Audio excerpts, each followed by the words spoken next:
Assalamualaikum warahmatullahi wabarakatuh.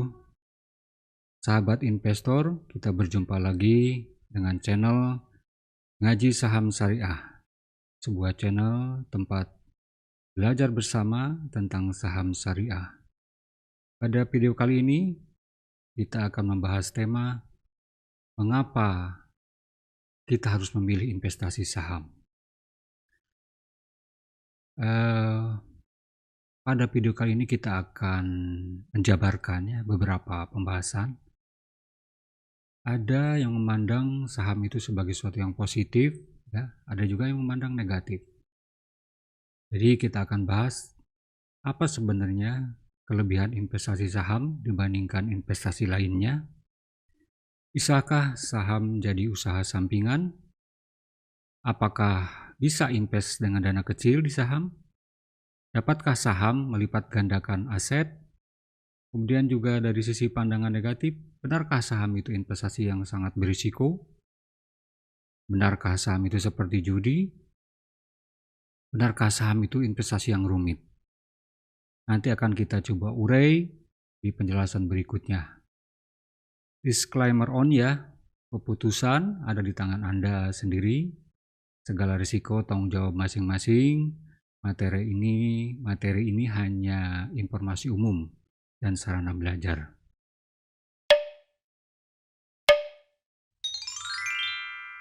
Sahabat sekalian, sebelum lanjut ke pembahasan lebih detail, jangan lupa subscribe, like, comment, and share channel Ngaji Saham Syariah ini, agar sahabat sekalian tidak ketinggalan informasi tentang saham syariah yang akan diupdate terus. Baik teman-teman, kita akan coba membahas tentang saham Kenapa kita harus memilih saham? Jadi seperti kita ketahui di video sebelumnya saya sudah membahas bahwa ada beberapa jenis investasi mulai dari investasi properti, emas, peer-to-peer lending, obligasi, reksadana, dan saham. Investasi yang termasuk sudah sangat lama mungkin dari orang tua kita dulu juga sudah berinvestasi, yaitu di properti dan emas. Properti itu memiliki kelebihan yaitu high return jadi bisa dapat keuntungan yang besar dan caranya cukup mudah, sehingga makanya orang tua dulu kita juga banyak berinvestasi di properti. Tapi ada kekurangannya, yaitu investasi properti itu tidak liquid dan biasanya membutuhkan modal yang besar. Walaupun sekarang ada skema-skema tertentu untuk nyicil tetapi pada umumnya butuh besar untuk membeli rumah, apartemen, gudang dan sebagainya, ruko dan sebagainya. Kemudian ada juga investasi emas. Nah, ini juga investasi yang sudah sangat tua sudah lama, yaitu memiliki kelebihan, itu investasi ini lebih mudah dan gampang dijual liquid. Tapi investasi ini itu returnnya tidak terlalu besar seperti properti, jadi low return Tetapi banyak orang suka dengan investasi ini karena ini minimal menjadi faktor yang bisa mengurangi akibat buruk dari inflasi. Paling tidak bisa mempertahankan. Emas sekarang dengan emas 10 tahun yang akan datang itu nilainya diharapkan tetap atau bisa naik. Kemudian yang berikutnya adalah peer-to-peer lending, ini yang lagi ramai sekarang, dia high return, lebih mudah dicairkan, dia liquid gitu Tetapi ini juga sangat high risk dan perlu kecermatan untuk memilih jenis usaha karena usahanya ini adalah usaha orang lain yang kita danai melalui aplikasi. Kemudian yang berikutnya ada obligasi. Obligasi itu adalah semacam surat utang dia liquid tapi ada waktu tertentu, misalnya apakah obligasi berapa tahun gitu ya. Kemudian ini juga bisa modal kecil, tapi dia return-nya medium sampai low return ya. Kemudian juga ada reksadana. Reksadana itu cukup liquid ya, bisa modal kecil tetapi juga return-nya tidak sebesar saham. Jadi kadang-kadang ada reksadana uang, reksadana pasar uang gitu ya, ada reksadana saham, jadi kumpulan saham-saham dan sebagainya. Kita menyerahkan dana kepada fund manager biasanya. Kemudian yang terakhir itu ada saham. Inilah sebenarnya yang akan kita banyak bicarakan karena investasi ini high return tapi cukup liquid. Jadi kapan saja bisa dijual, kapan saja kita butuh ya. Dan bisa modal kecil. Dan yang menarik ini, saham ini tidak seperti misal properti sekali jual langsung habis. Tapi bisa saja kita jual dicicil, misalnya berapa lot gitu ya. Kalau kita punya 100 lot, misalnya kita mau jual dulu 10 lot sesuai kebutuhan bisa. Tapi saham ini high risk ya. Walaupun keuntungan yang didapat bisa besar, tetapi dia resikonya cukup besar juga. Nah, kalau resiko cukup besar ngapain saham? Nah, ini masalahnya. Cukup menariknya adalah sebenarnya resiko itu bisa diminimalisir ya dengan pengetahuan dan ilmu tentang sahamnya sendiri. Jadi bagaimana cara kita berinvestasi di saham yang aman.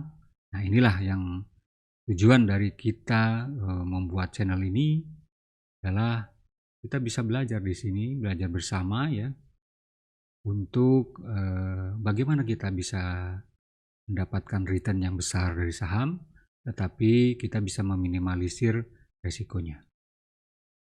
Makanya terus ikuti video-video yang ada di channel Ngaji Saham Syariah ini. Nah ini sahabat sekalian, perbandingan IHSG dan indeks properti. IHSG itu adalah indeks harga saham gabungan. Jadi ini mencerminkan harga saham secara keseluruhan. Jadi seluruh saham yang ada di Indonesia itu kemudian digabungkan dengan metode tertentu perhitungan, dirata-ratakan, ini mencerminkan pergerakan saham. Kemudian yang kedua itu ada indeks properti. Ini juga sama, dari berbagai properti, itu dari berbagai daerah dirata-ratakan dan sebagainya, dibuat sebuah indeks. Untuk mempermudah melihat membandingkannya, saya sengaja mengalihkan ya, dari indeks properti ini dikalikan sekitar 19,6, sehingga nanti startnya akan sama di 2610. Karena kalau tidak dikalikan nanti itu mungkin ini pergerakan IHSG-nya, nanti pergerakan indeks propertinya bisa jadi di bawah sini. Ini akan susah kita membandingkan. Tapi kalau dengan begini, ini akan lebih mudah dibandingkan. Nah teman-teman, kalau kita lihat dari grafiknya, itu IHSG itu seperti saya sampaikan tadi memang cukup beresiko. Jadi dia ada naik, turun, naik lagi, turun lagi, dan ini memang turun naik. Berbeda dengan properti. Kalau properti itu naik terus ya. Tetapi ini di sini yang jadi masalah. Di IHSG itu dia walaupun turun naik, tetapi dalam jangka panjang, dalam hal ini 10 tahun ya. Kuartal pertama ini semua diambil saya di Januari semua. Ini 2010 sampai 2020. Itu dia kenaikan pertumbuhannya lebih besar, yaitu 228%, sedangkan indeks properti 160%. Ya, ini indeks secara indeks. Jadi memang indeks harga saham itu lebih tinggi pertumbuhannya dalam 10 tahun. Walaupun ada naik turun. Nah, lebih real lagi kita akan mencoba di sini perbandingan kalau kita beli properti dan beli saham. Ini tidak bermaksud untuk mengecilkan properti ya, tetapi investasi di properti ini kan sangat tergantung. Bisa jadi properti juga kalau ternyata ada rezeki nomplok, tiba-tiba ada orang beli untuk kebutuhan tertentu, misalnya tiba-tiba akan dijadikan hotel dan sebagainya, kita punya lokasi bagus, bisa jadi harganya kenaikannya jauh lebih tinggi ya. Tetapi ini kita ambil yang rata-rata gitu ya. Kalau kita di properti rata-rata menurut para ahli ya, bahwa kenaikan harga itu rata-rata 3 sampai 5 kali dalam 10 tahun. Ini sangat tergantung ya, bisa jadi lebih besar, bisa jadi lebih kecil. Kemudian nilai sewa kita bisa mendapatkan 3 sampai 5% per tahun. Tuh, ini angkanya. Dan di sini kalau untuk properti masih ada biaya pemeliharaan, bisa jadi genteng bocor, kemudian perlu dicat lagi dan sebagainya ya. Nah, sedangkan kalau kita beli saham, saham itu yang pertama adalah tadi seperti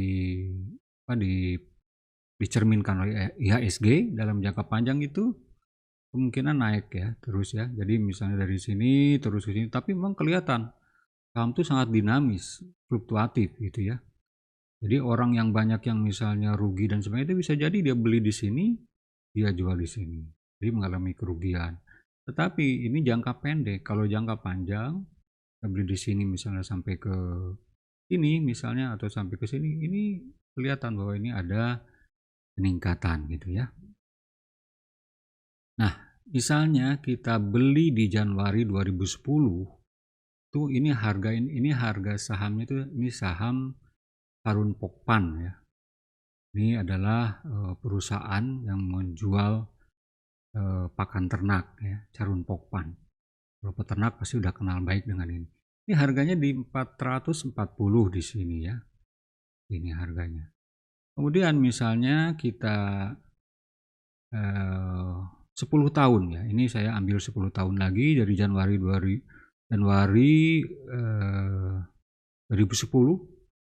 sampai Januari 2020. Nah, di sini harganya kalau kita lihat sudah 6.650. Artinya apa? Dalam 10 tahun dia mengalami kenaikan 1.511% atau bisa dikatakan 15 kali dari harga sini ya. 10 tahun kemudian misalnya kita beli kemudian tidur kita ya dibiarkan saja gitu, nanti terjadi kenaikan 15 kali. Kemudian saya tidak bicara untungnya saja, bisa jadi kalau orang yang short time ya, jangka pendek, bisa jadi dia beli di sini, jual di sini. Nah, kalau beli di sini, jual di sini, ini mengalami penurunan 2%, tidak terlalu besar sih. Tapi kalau kita jual di sini juga masih cukup untuk ini dijual pada saat video ini dibikin nih. Jadi masih naik sekitar 14,8% gitu ya. Apakah sudah sampai situ? Ada lagi sebenarnya. Kalau di properti kita dapat sewa 3-5%, nah di saham juga ada seperti sewa bisa dikatakan ya, karena setahun sekali ini dapatnya atau setahun 2 kali biasanya tergantung perusahaannya. Ini kalau perusahaannya untung. Jadi kalau perusahaannya untung kita mendapatkan dividen ya. Misalnya dengan dana 100 juta ya kita beli rumah misalnya untuk disewakan 100 juta pada tahun 2020 ya. Pasti kan kalau perkalian 5 taruhlah menjadi naik harganya jadi 5 kali berarti jadi 500 juta gitu ya. Tetapi kalau misalnya diberikan saham Cepin atau Charun Pokpan ini, maka harganya itu akan menjadi 15 kalinya itu menjadi 1,5 M ya. Kemudian juga di sini ada dividennya. Dividennya itu misalnya kalau kita punya 100 juta kita bisa membeli dengan harga ini itu sekitar 227.000 lembar saham Cepin. Sehingga pada saat ada dividen ya, misalnya di 2019 yang terakhir, dividen terakhir yang bisa diterimakan di 2020, itu dividennya itu sekitar Rp118 per lembar, sehingga kita bisa mendapatkan dividen 26,8 juta ya. Nah ini artinya mungkin hampir sama dengan sewa rumahnya ya, bisa jadi sewa rumahnya mungkin juga sekitar taruhlah 20 juta gitu ya, rumah yang dengan harga seperti itu.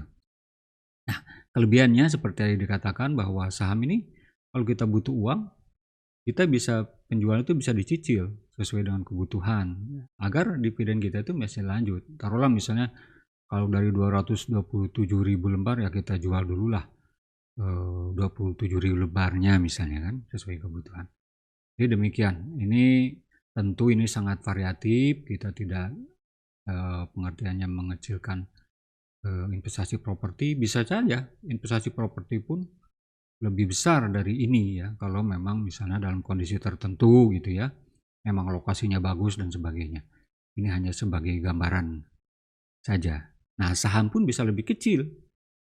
Seperti tadi ya, kalau ini beli di sini kan rugi malah sebenarnya. Tapi dengan pemilihan saham yang baik, kemudian jangka panjang, harapannya kita bisa mengurangi resiko. Kemudian kita akan sampaikan mengenai saham ini ya. Taruhlah teman-teman ada yang tertarik dengan investasi saham, ya, karena dengan melihat apa yang telah kita sampaikan, maka sebenarnya saham itu apa sih? Mungkin itu menjadi pertanyaan teman-teman, ya, sahabat sekalian. Saham itu adalah bukti kepemilikan suatu perusahaan yang merupakan klaim atas penghasilan dengan kekayaan perusahaan. Jadi kita dengan membeli saham, ini berarti kita tuh sebenarnya memiliki perusahaan itu misalnya 0,00 sekian persen, 1% atau berapa persen ya. Kita ikut memiliki perusahaan itu tanpa kita terjun langsung di bisnisnya. Kita hanya store modal gitu ya. Kemudian, nah itu seperti tadi saya sampaikan, jadi kita tidak langsung ke bisnisnya, tetapi kita juga mendapatkan passive income, yaitu tadi berupa dividen dan peningkatan harga saham, capital gain. Jadi dua hal inilah yang menarik di saham. Kemudian ini sekilas mengenai kondisi investor pasar modal Indonesia itu, walaupun cukup menarik ya kelihatannya, keuntungannya dan sebagainya, tetapi masih kecil. Ya, investor saham di Indonesia itu baru 4.162 juta atau baru 2,2% ya. Nah ini kalau dibandingkan dengan Malaysia itu sudah 9% penduduknya itu investasi di saham. Singapura sudah 26%, dan kalau Amerika jangan ditanya. Dia ibu rumah tangga itu sudah banyak yang investasi di saham. Jadi dia udah 55% penduduknya investasi di saham. Nah, kemudian mengenai saham ini, karena nanti kita akan fokus di saham syariah ya. Nah, ini kita juga sertakan ada saham syariahnya. Jadi saham itu di Indonesia itu ya ada 713 emiten, sedangkan di saham syariah itu cuma 426 emiten. Emiten itu adalah perusahaan yang listing di bursa. Dengan total kapitalnya itu 3.061 triliun. Ini kekayaan perusahaan-perusahaan yang ada di sini. Ini yang baru yang top 10-nya aja 10 perusahaan. Ya, 10 perusahaannya itu aja sudah begini. Sedangkan perusahaannya itu emitennya itu ada 713. Sedangkan di saham syariah seperti ini 426, hampir setengahnya di capitalnya 1.368. Karena tidak semua saham biasa masuk di saham syariah. Karena berbagai alasan, misalnya saham bank, saham rokok ini nggak masuk di sini. Ini udah cukup besar menurut kita ya, sekian triliun ya. Bayangkan saja APBN Indonesia aja itu cuma 2.223 triliun itu pemasukannya, sedangkan pengeluarannya 2.504 triliun. Jadi sebenarnya masih di bawah dengan capital dari 10 perusahaan saja di saham. Bayangkan. Ini cukup besar, sedangkan saham itu kalau totalnya sekitar 6.000 triliun dan ya. karena ini ada yang 10 ini yang cukup besar gitu ya. Nah, ini berarti besar sekali uang yang beredar di saham gitu ya. Kalau hariannya sekitar 7 sampai 15 triliun ya perdagangan hariannya. Ini kita udah merasa cukup besar nih. Padahal coba lihat di sini ada market capital Apple ya, kalau di Amerika itu lebih besar lagi. Itu sangat-sangat besar. Bayangkan market capital Apple aja itu sudah 3.000 triliun ya. 3.000 triliun, bayangkan saja. Satu emiten saja udah 30.000 triliun. 30.000, sorry. 30.000 triliun. Nah, ini sangat besar ya. Uang yang beredar di bursa saham Amerika. Kemudian ya betul sih, saham itu untungannya besar dan sebagainya, tapi kan risikonya juga berat. Ini kita akan bahas sekilas ya tentang bagaimana sebenarnya untuk memperkecil risiko saham. Nanti akan di video-video berikutnya akan kita bahas yang lebih detail lagi. Nah, untuk memperkecil risiko di saham itu kita harus mindsetnya yang harus dibetulin dulu. Mindset beli saham itu adalah beli perusahaan ya. Jadi kalau kita mau beli perusahaan tentu kita harus tidak asal tembak, tidak spekulasi. Kita harus pelajari perusahaannya, apakah kinerjanya bagus atau tidak perusahaan itu. Kemudian harganya seperti apa? Apakah harganya mahal atau murah gitu ya. Ini pasti kita harus lihat laporan keuangannya. Tapi jangan dibayangkan rumit karena ada sebenarnya rasio-rasio yang kalau kita lihat rasio tersebut sudah mencerminkan. Walaupun kalau mau lebih detail harus lihat laporan keuangan ya. Misalnya rasio NPM gitu ya, net profit margin, apakah dia itu naik terus gitu kan. Ini untuk melihat kinerjanya misalnya. Terus misalnya ROE gitu ya. Rasio ROE ekuitas ya, mengenai ekuitas. Itu akan kelihatan. Misalnya kalau ROE-nya cukup tinggi, nah ini akan kelihatan bahwa perusahaan ini cukup bagus ya. Kemudian mengenai harga misalnya, mengenai harga itu juga ada rasio-rasionya, misalnya PE ratio gitu ya, PBP ratio, PE ratio nanti akan kita jelaskan, ROE dan sebagainya akan kita jelaskan pada video berikutnya ya. Nah ini dengan begitu kita akan melihat bahwa kinerja perusahaan itu bagus atau tidak, kemudian harganya mahal apa murah. Walaupun bagus tapi dalam posisi mahal, misalnya kita jangan dipaksakan beli di atas. Kita harus nyari perusahaan yang kinerjanya bagus tapi harganya wajar. Makanya Warren Buffett ya, orang terkaya ketiga di dunia ya, itu mengatakan bahwa dia murni investor saham dia. Mengatakan bahwa buy a wonderful company at a fair price. Jadi memang kita harus membeli perusahaan yang wonderful tetapi dengan harga yang fair ya. Bisa jadi kalau lebih rendah lebih bagus. Yang fair aja sudah cukup bagus. Kemudian kita untuk mengurangi resiko itu kita harus investasi, bukan trading. Ya tentu ini bagi teman-teman yang biasa trading, ada juga kalau memang sudah canggih, udah bagus ya cara trading bisa jadi ini. Tapi kalau bagi saya sendiri, jujur saja, ini trading ini cukup berisiko bagi saya. Mungkin karena saya kurang canggih ya untuk trading, tapi saya lebih menyenangi investasi.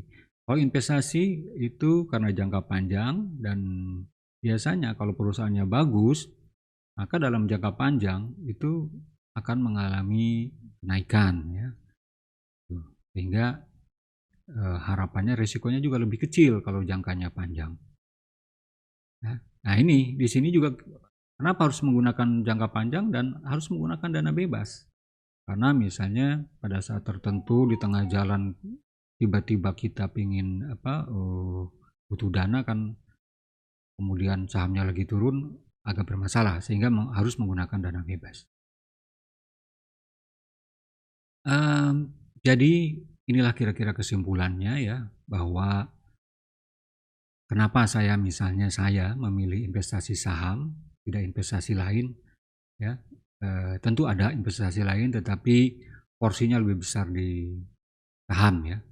Kenapa? Karena saham itu mempunyai kelebihan, mempunyai keuntungan yang cukup besar.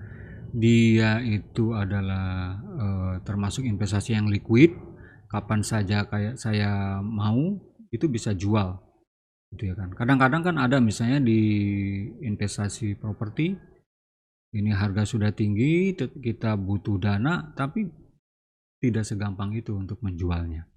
Tapi kalau di saham dalam hitungan menit kita bisa jual. Kemudian juga bisa mulai dengan dana kecil. Bayangkan saja saham itu ada yang harganya 50 rupiah ya, bukan 50.000, 50 rupiah. Ada juga yang 100 rupiah misalnya. Ada juga yang memang yang 1000. Taruhlah misalnya 100 rupiah, karena untuk membeli saham itu perlu 1 lot, berarti 1 lot itu adalah 100 lembar. Jadi kalau per lembarnya 100 rupiah kali 100 berarti hanya butuh untuk membeli 1 lot itu adalah 10.000. Artinya dengan 10.000 kita sudah bisa beli saham. Itu ya.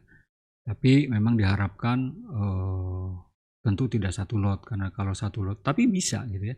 Tapi kalau 1 lot kan terlalu kecil, tidak terasa gitu ya. Kemudian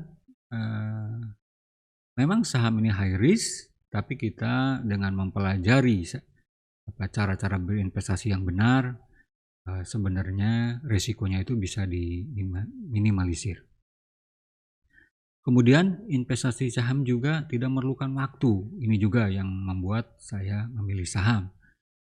Karena saham itu hanya pada saat mau beli kita pelajari perusahaannya bagus tidaknya, harganya murah apa tidak. Setelah beli sudah, biarkan saja. Bahkan sebaiknya tidak terlalu sering memantau, karena kalau sering memantau bisa jadi pada saat turun itu kita secara psikologis jadi bermasalah, takut dan sebagainya. Padahal nanti kalau memang kita sudah memilih saham yang bagus di harga yang fair gitu ya, itu biarkan saja, karena nanti waktu yang akan menentukan bahwa itu saham akan naik.